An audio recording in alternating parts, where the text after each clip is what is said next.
ఆదిలాబాద్ జిల్లాలోని సమస్యల పరిష్కారానికి దశల వారీగా కృషి చేస్తున్నామని ఎంపీ నగేష్, ఎమ్మెల్యే పాయల్ శంకర్ పేర్కొన్నారు.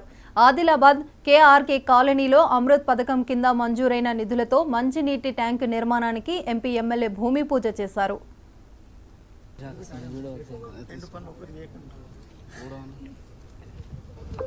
ఆదిలాబాద్ పట్టణంలో ఉన్నటువంటి ఆదిలాబాద్ మున్సిపాలిటీలో ఉన్నటువంటి ఈ సమస్యల పరిష్కారం కొరకు కేంద్ర రాష్ట్ర ప్రభుత్వాల సంయుక్తంగా అమృత్ పథకంలో 320 కోట్ల రూపాయలతోని వివిధ అభివృద్ధి కార్యక్రమాలు, అండర్ గ్రౌండ్ డ్రైనేజ్, అదేవిధంగా మంచినీటి సరఫరా.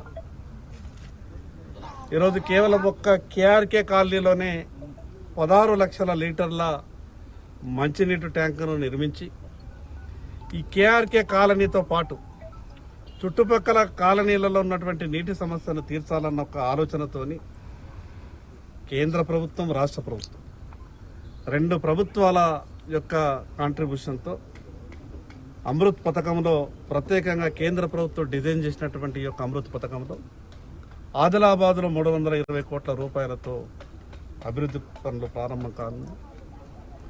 ఈరోజు కేవలం ఒక్క కేఆర్కే కాలనీలో 16 లక్షల లీటర్ల సామర్థ్యం గల మంచినీటి ట్యాంక్ని నిర్మించడానికి భూమి పూజ చేయడం జరిగింది. గ్రేడ్ 1 మున్సిపాలిటీగా ఉన్నటువంటి ఆదిలాబాద్ మున్సిపాలిటీలో అది డ్రైనేజ్ సిస్టమ్ కావచ్చు, మంచినీటి ఇబ్బందులు కావచ్చు, ఇవన్నీ తొలగిపోవాలన్న ఆలోచనతోనే